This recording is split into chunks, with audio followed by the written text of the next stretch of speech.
ॐ श्री महाप्रज्ञ गुरवे नमः।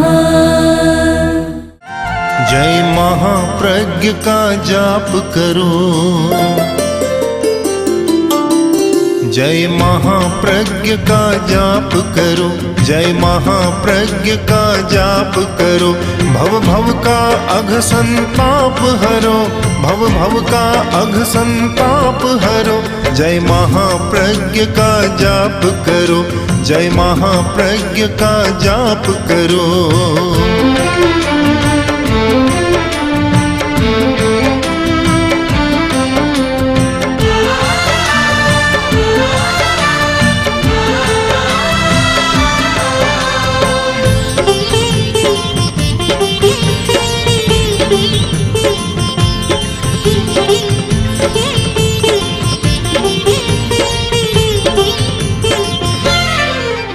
भगवान महावीर का प्रमुख श्रावक चेतक, जो गण राज्य का अधिपति था, और इधर भगवान महावीर के श्रावक श्रेणिक और श्रेणिक का पुत्र कौणिक, और उधर जाएं तो श्रेणिक, कौणिक और चेतक एक ननिहाल पक्ष, दोनों में भयंकर युद्ध हुआ है। प्रमुख श्रावक था चेतक, युद्ध लड़ा है। जहाँ एक सामाजिक प्राणी के लिए अस्तित्व की सुरक्षा का प्रश्न है, वहाँ वह कोई मुनि जैसा व्यवहार और आचरण नहीं कर सकता। तो इसका तात्पर्य हुआ कि यह प्रतिरोधजा या विरोधजा हिंसा भी एक सामाजिक प्राणी के लिए अशक्य कोटि की हिंसा है, उसे छोड़ नहीं सकता। बहुत व्यावहारिक बात कही है, वर्गीकरण बहुत व्यावहारिक है कि सामाजिक प्राणी के लिए अहिंसा कोई सार्वभौम विकल्प नहीं है। उसके क्रमिक विकास की पद्धति है कि क्रम से विकास करे। आक्रामक हिंसा, एक अहिंसा व्रती, अहिंसा में निष्ठा रखने वाला आक्रामक हिंसा नहीं करेगा, संकल्पजा हिंसा का त्याग करेगा। और वह सत्य कोटि की बात है। सत्य उसके लिए छोड़ना, आक्रांता न बने, आक्रमण न करे, और ये जाति, ये सांप्रदायिक आदि विवादों के कारण हिंसा न करे, अनावश्यक हिंसा न करे। यह है सत्य कोटि की बात। तो एक सामाजिक प्राणी के लिए अहिंसा का व्रत यहाँ से शुरू होता है। संकल्पजा हिंसा का परित्याग करना, अनावश्यक हिंसा का परित्याग करना, यह सामाजिक प्राणी का अहिंसा का व्रत है और अहिंसा का पहला बिंदु है। पर इस विषय में हमारा चिंतन सम्यक नहीं होता, तो हम अहिंसा को समस्या के घेरे में डाल देते हैं कि अहिंसा की बात हमारे लिए नहीं हो सकती। अगर हम अहिंसा करेंगे, अहिंसा व्रत का पालन करेंगे, तो हम परतंत्र हो जाएंगे, शत्रुओं का आक्रमण हो जाएगा, अपनी सुरक्षा नहीं करेंगे, या अमुक हावी हो जाएगा, आदि आदि प्रश्नों पर उलझकर और अहिंसा को जितनी शक्य है उतनी भी नहीं करता, छोड़ देता है, उपेक्षा कर देता है, और अहिंसा को शायद अनावश्यक भी मान लेता है। मैं मानता हूँ यह सम्यक चिंतन का अभाव, चिंतन सम्यक नहीं है। अगर हमारा चिंतन सम्यक हो तो हमारे लिए अहिंसा की बात कोई उलझन नहीं है। चिंतन सही होना चाहिए, और जब चिंतन ही सही नहीं है तो फिर अगली बात हमारी होती नहीं है। दूसरी बात है सम्यक निर्णय। हमारा निर्णय भी सही होना चाहिए, और निर्णय सही वही व्यक्ति कर सकता है जिसमें रहस्य को समझने की चेतना जागृत हो जाती है। जो रहस्यविद नहीं होता, यानी छिपी हुई बात को नहीं जानता, गूढ़ बात को नहीं जानता, वह व्यक्ति सही निर्णय नहीं कर सकता। सही निर्णय के लिए जो दिख रहा है सामने, उसे जानना ही काफ़ी नहीं है। जो नहीं दिख रहा है उसे जानना बहुत जरूरी है। बहुत लोग अपने अविवेक के कारण, अपने अज्ञान के कारण निर्णय करते समय चूक जाते हैं, सही निर्णय नहीं कर पाते। पुलिस का आदमी एक अपराधी को जेल से लेकर के ले जा रहा था, किंतु ये हुआ कि बेड़ी लाना भूल गया। रास्ते में याद आई बात कि बेड़ी को तुम भूल गए। तब अपराधी से बोला कि बेड़ी भूल गए, हम तो आगे। तो वह बोला, हुजूर मुझे आदेश दे, मैं लेकर आता हूं। तो पुलिसमैन बोला कि तू मुझे बेवकूफ़ बनाता है, बेवकूफ़ बनाता है कि तू लेकर आएगा। यह नहीं हो सकता, तू ठहर, मैं लेकर आता हूं। क्या फर्क पड़ा? निर्णय सही नहीं हुआ। हम निर्णय में बहुत चूक जाते हैं। कारण कि हम रहस्य को नहीं जानते, छिपी बात को भूल जाते हैं। मैं इसमें बहुत विश्वास करता हूँ, रहस्य की खोज में हर बात के साथ रहस्य की खोज करनी चाहिए। और जो रहस्य की खोज करता है वह सही निर्णय दे सकता है। एक प्रसंग बना ऐसा कि जोधपुर नरेश राजस्थान के राज्य, और उनमें एक बड़ा राज्य था जोधपुर, 9 कोटी मारवाड़, बहुत प्रसिद्ध एक राजस्थान का राज्य। वहाँ के राजा एक दिन अपने मंत्री से कहा, दीवान जी से कहा, संभवतः बछावत जी थे, उनसे कहा कि दीवान जी, खजाना खाली हो गया, धन की जरूरत है, बहुत आवश्यक है। तो मैं अपने सारे पुराने दस्तावेजों को देख रहा था, तो उसमें एक बात मुझे मिली कि खाटू और मकराना के बीच में धन बहुत गाढ़ा हुआ है, जब जरूरत हो तब निकाल लेना।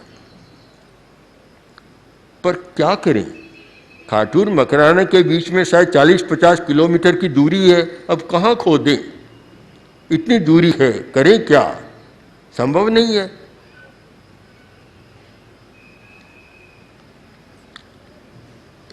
मंत्री ने कहा, महाराज मुझे थोड़ा समय दें और मैं इस रहस्य की खोज करता हूं कि रहस्य क्या है। एक दिन का समय दिया और रहस्य का पता लगा लिया।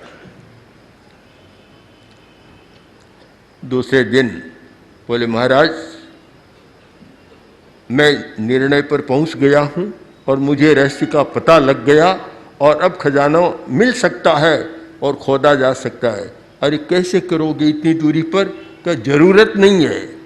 देखिए आपके सिंहासन के नीचे एक तो खाटू का पत्थर लगा हुआ है और एक मकराना का पत्थर लगा हुआ है, दोनों के नीचे ये खजाना गड़ा हुआ है।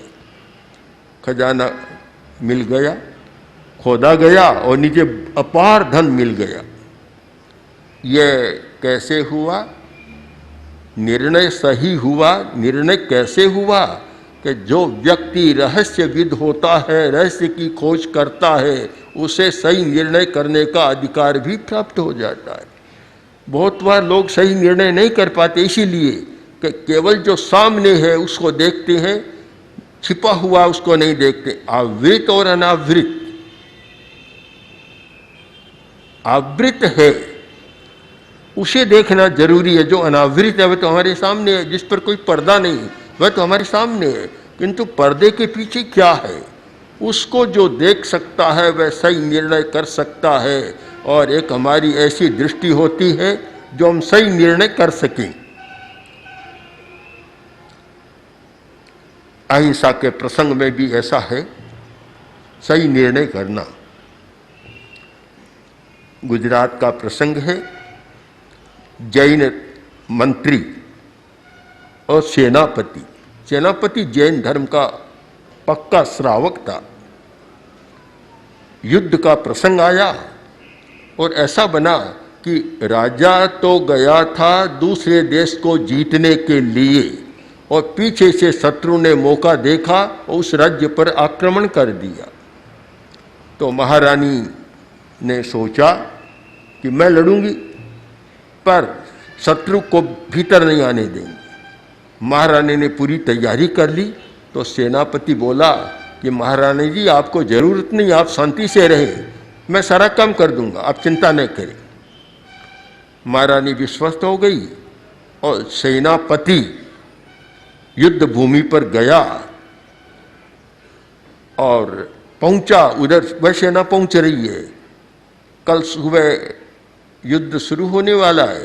क्यों प्राचीन एक धर्म व्यवस्था थी कि रात को कोई युद्ध नहीं होता। आजकल तो सब बदल गया, पर प्राचीन नियम था, धर्म युद्ध उसको कहते थे कि निहत थे पर कोई प्रहार नहीं करता और रात को कोई प्रहार नहीं होता। रात को, दिन में तो लड़ते, रात को मिलकर एक साथ भोजन करते।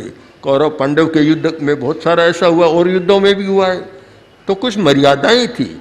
आज का युद्ध तो मर्यादाहीन है, कोई मर्यादा नहीं है, कोई नियम नहीं है। किंतु प्राचीन काल में तो बहुत था।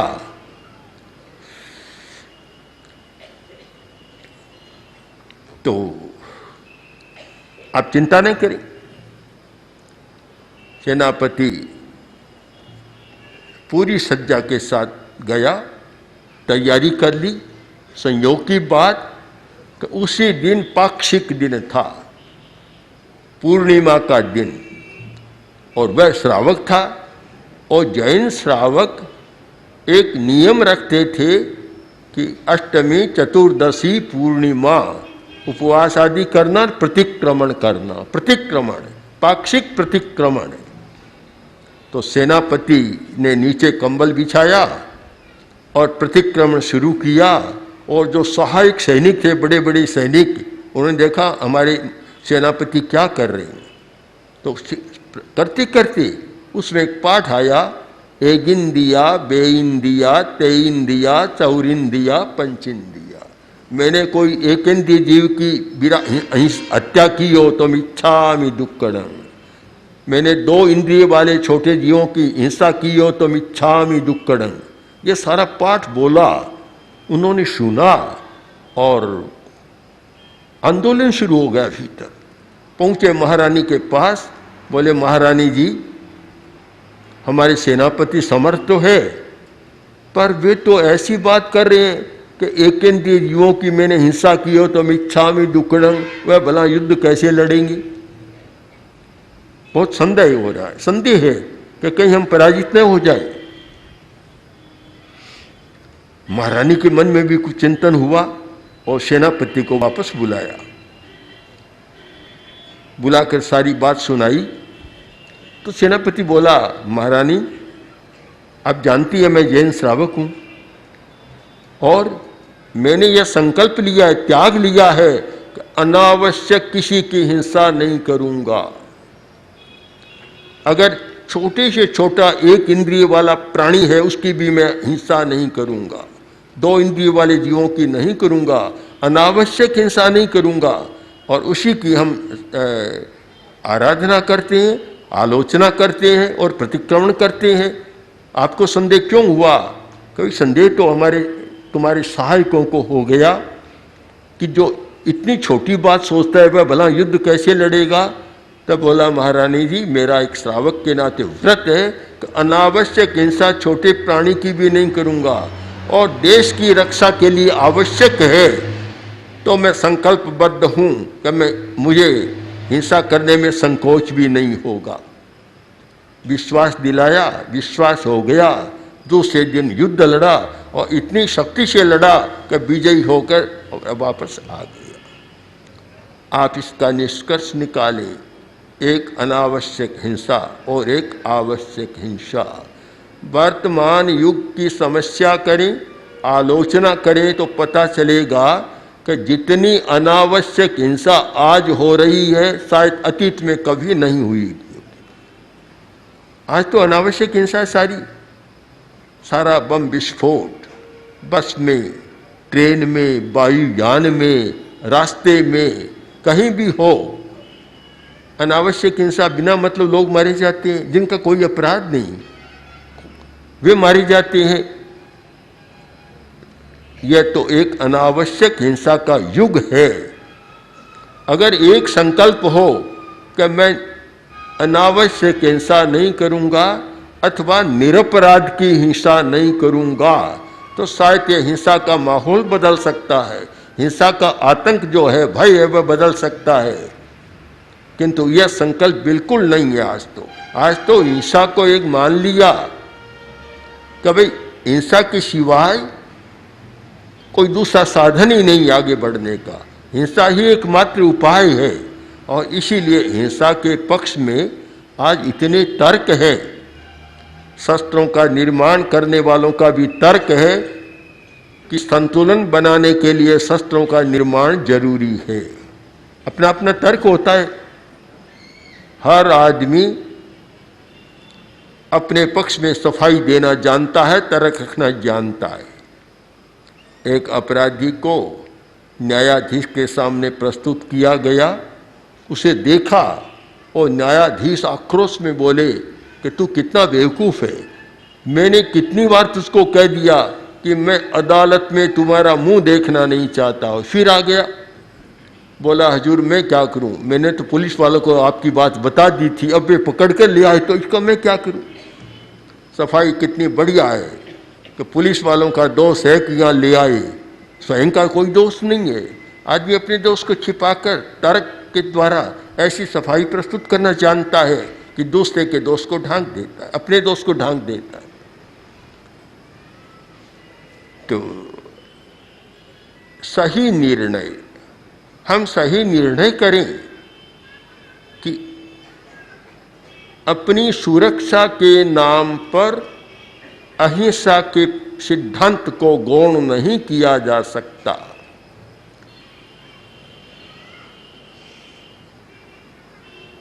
अगली बात पर ध्यान देना है, संकल्प जा हिंसा, यह सारी त्याज्य हिंसा है, सत्य कोटि की हिंसा है, इसको छोड़ा जा सकता है। अगर यह संकल्प जा हिंसा को समाज छोड़ दे तो अहिंसक समाज हो सकता है। अहिंसक समाज की भी बात आती है तो आरंभ बाजार विरोध जा हिंसा के साथ उलझा देते। अहिंसक समाज का पहला सूत्र होना चाहिए, जिस समाज में कोई संकल्प जा हिंसा नहीं है, आक्रामक हिंसा नहीं है, दूसरे के सत्य पर अपना अधिकार जमाने की हिंसा नहीं है, दूसरे का शोषण करने वाली हिंसा नहीं है, दूसरे को लूटने वाली हिंसा नहीं है, किंतु इन सब का वर्जन और परिहार है। वह अहिंसा एक सामाजिक प्राणी के लिए अवश्य अनुकरणीय अहिंसा है। स्वस्थ समाज की बात करते हैं। समाज स्वस्थ कब बनता है? जिसकी व्यवस्था अच्छी होती है। व्यवस्था अच्छी नहीं होती वह समाज स्वस्थ नहीं बनता। तो तीसरा सूत्र हमारा है, पहला है सम्यक चिंतन करें, दूसरा सम्यक निर्णय करें और तीसरी बात सम्यक व्यवस्था। तब स्वस्थ समाज की बात हम कर सकते हैं और स्वस्थ समाज का निर्माण हो सकता है। सम्यक व्यवस्था नहीं है बिल्कुल, यह कहने में मुझे कोई संकोच नहीं। वर्तमान में जो समाज की व्यवस्था है वह कोई अच्छी व्यवस्था नहीं है। अहिंसा को प्रोत्साहन देने वाली व्यवस्था नहीं है। कहना यह चाहिए कि हिंसा को बढ़ाने वाली व्यवस्था है। आज की जो व्यवस्था चल रही है वह हिंसा को बढ़ाने वाली है। किंतु आश्चर्य है, न तो समाज के प्रमुख लोग इसको बदल पा रहे हैं और न कोई सरकारें बदल पा रही है। बदलने की बात तो बहुत होती है पर बदल नहीं पा रही है। कारण कि सम्यक चिंतन नहीं, सम्यक निर्णय नहीं है। सम्यक चिंतन के बिना और सम्यक निर्णय के बिना सम्यक व्यवस्था नहीं की जा सकती। चिंतन का अभाव है ये तो मैं कैसे कहूँ, चिंतन तो करते हैं पर सम्यक नहीं। पीछे सम्यक शब्द आप जोड़ दें, बड़ा महत्वपूर्ण शब्द है ये सम्यक। उमा स्वाति ने 3 तत्वों का वर्णन किया तो सम्यक ज्ञान, सम्यक दर्शन, सम्यक चारित्र, तीनों पीछे सम्यक शब्द का योग है। हमारी व्यवस्था सम्यक नहीं है और उसी का परिणाम है कि सत्ता और धन वाले लोगों का पद बहुत ऊंचा हो रहा है और धनहीन और सत्ताहीन लोगों का स्थान बहुत नीचे जा रहा है। एक संतुलन नहीं बन रहा है दोनों में, जबकि संतुलन होना चाहिए। सत्ता का आश्वासन होता है हम समाज की सेवा के लिए जा रहे हैं, गरीबों की सेवा के लिए जा रहे हैं, किंतु सेवा की जरूरत क्यों?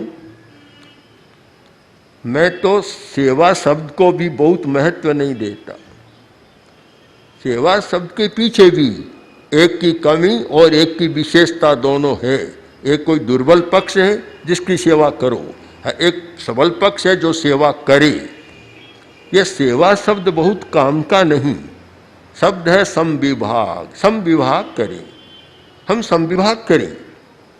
सहयोग तो फिर भी ठीक हो सकता है। बहुत वर्ष पहले एक पंडित नेहरू का वक्तव्य पढ़ा था, उन्होंने इस बात पर बल दिया था कि सेवा नहीं, हमें सहयोग करना चाहिए, समाज का हम सहयोग करें। उससे भी अच्छा शब्द हो सकता है समविभाग, समविभागी व्यवस्था, सम्यक व्यवस्था। जहाँ समविभाग है, समविभाग का मतलब बराबर का विभाग नहीं, किंतु सम्यक विभाग है। पदार्थ का भी सम्यक विभाग। यह तो नहीं होता कि 20 करोड़ आदमी तो ऐसा जीवन जिए कि देवता को भी दुर्लभ हो, और 20-40 करोड़ लोग ऐसा जीवन जिए जो नरक को भी दुर्लभ हो। ये तो कोई समाज की अच्छी व्यवस्था नहीं हो सकती। ये तो हिंसा को बढ़ाने वाली व्यवस्था है। लोग कहते हैं हिंसा बढ़ रही है। हिंसा कौन बढ़ा रहा है? एक व्यवस्था तो बढ़ा रही है। ऐसी असंतुलित व्यवस्था, असमविभागी व्यवस्था ही तो हिंसा को प्रोत्साहन दे रही है, बढ़ा रही है। हिंसा को कोई बाहर से नहीं बढ़ा रहा है। सम्यक व्यवस्था, समविभागी व्यवस्था। अनेक बार इन महीनों में सर्वे आई और सर्वे में ये आंकड़े सामने आए कि हिंदुस्तान की 100 करोड़ से ज़्यादा, 100 करोड़ या 10 करोड़ और 110 करोड़ की आबादी है। उसमें 20 करोड़ लोग तो ऐसे हैं जो स्वर्ग का सा जीवन जीते हैं, सब कुछ प्राप्त है उनको, कोई कमी नहीं है। और 40 करोड़ लोग ऐसे हैं जो मध्यम कोटि का जीवन, अच्छा जीवन जीते हैं, रोटी की कमी नहीं और मकान की कमी नहीं है। और शेष 40-50 करोड़ लोग ऐसे हैं कि उनमें कुछ तो गरीबी की रेखा के नीचे का जीवन जी रहे हैं और कुछ गरीबी का जीवन जी रहे हैं, और रोटी की समस्या, रोटी का तनाव दिन भर बना रहता है। उसी वर्ग में से आतंककारी बनते हैं, उग्रवादी बनते हैं, अपराधी बनते हैं, हिंसक बनते हैं, सब कुछ बनते हैं। यदि समाज की व्यवस्था समीचीन हो तो ऐसा नहीं हो सकता।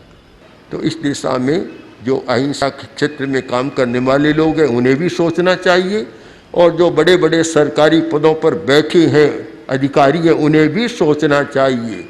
दोनों ओर से यह सम्यक चिंतन, सम्यक निर्णय चले तो मैं विश्वास करता हूँ कि सम्यक व्यवस्था का प्रतिपादन किया जा सकता है। ओम हर। ओम श्री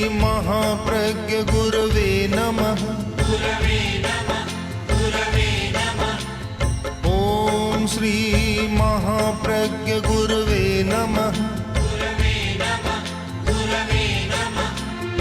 ॐ श्री महाप्रज्ञ गुरवे